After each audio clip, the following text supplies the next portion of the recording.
Si ton travail, c'est d'être en relation avec les autres, la technologie va jamais te remplacer.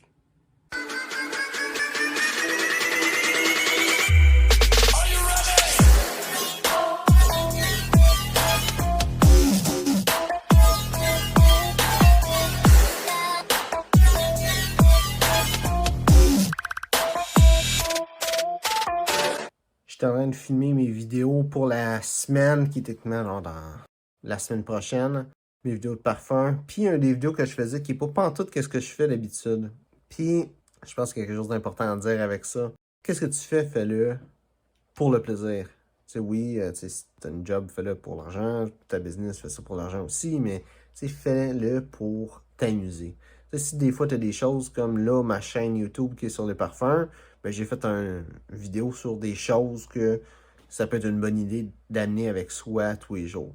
Ça n'a pas rapport, mais j'ai eu du fun à faire ça. C'est une idée que j'ai eue sur un bout que j'ai trouvé sur une autre chaîne. Puis je me suis dit, hey, je vais faire ça. Puis, tu sais, des fois, tu as des choses que c'est pas nécessairement 100% aligné avec ce que tu fais ou avec ton objectif. Des fois, le chemin que tu peux prendre peut être plus long, mais si tu apprécies le chemin, tu vas être plus gagnant que si tu prends un chemin que tu n'apprécies pas. Si tu fais des choses que tu aimes, mais au final, tu vas aimer ce que tu fais. Si ça prend plus de temps, ça prend plus de temps, mais tu vas être content. Versus si tu fais des choses que tu n'aimes pas, ben, tu vas arriver à un point où il faut que tu continues de faire ces choses-là que tu n'aimes pas pour être capable d'avoir les résultats que tu veux. Puis, quelque chose que beaucoup de monde qui ont tendance à ne pas réaliser, c'est que peu importe c'est quoi le succès pour toi, le chemin que ça te prend pour atteindre ce succès-là, c'est aussi ça le succès. Le succès, c'est plus de ce chemin-là. Fait autant prendre un chemin que t'aimes pour arriver au résultat que tu veux.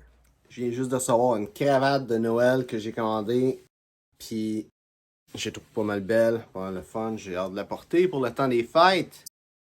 Puis pourquoi est-ce que j'amène ça, la cravate de Noël, c'est que comme entrepreneur, il y a une chose qui est importante, c'est que les fêtes, surtout quand on a une business en ligne, il faut se préparer d'avance.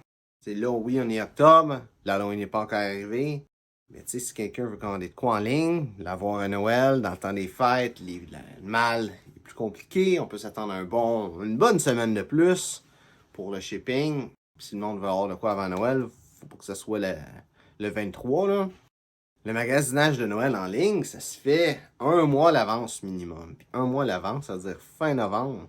Puis c'est fin novembre, ça veut dire que toi aussi, tu vas être prêt un mois à l'avance de cette avance-là.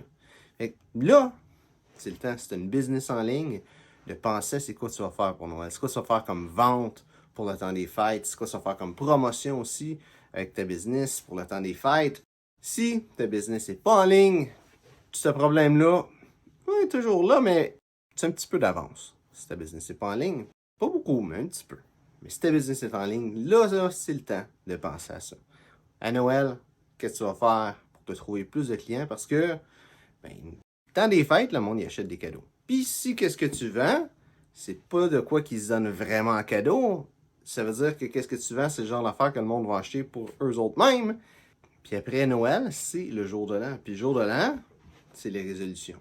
Il y a des bonnes chances que ton marché va soit aller faire un gros boost à Noël ou au jour de l'an, un ou l'autre. Puis encore là, c'est le temps de commencer à penser à ça. J'étais en train de réviser les citations pour, dans le fond, les images que je mets sur les médias sociaux. Puis je suis tombé sur une citation qui est « Si ton travail est d'être en relation avec les autres, la technologie ne va jamais te remplacer. » Puis, qu'est-ce que je voulais dire par ça? C'est dans le fond, l'interaction humaine, ça se remplace pas. Il y a tout le temps quelqu'un qui va vouloir parler avec quelqu'un.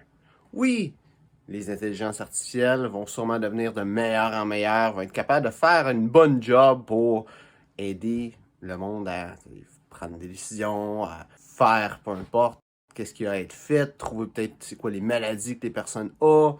L'intelligence artificielle va toujours être de mieux en mieux.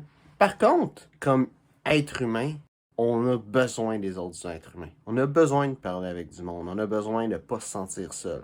Puis, c'est pour ça que je dis que l'interaction humaine, ça va jamais se faire remplacer. Ça va peut-être prendre d'autres formes que qu'est-ce qu'il y a présentement. Ça va peut-être pas être quand tu vas aller voir un médecin que tu vas voir vraiment une personne qui va t'aider à te soigner. Ça va peut-être être une intelligence artificielle qui va dire qu'est-ce que tu as, mais il va toujours avoir quelque chose qui va exister. Une job, un type d'entreprise qui, au final, va être tout simplement de l'interaction humaine.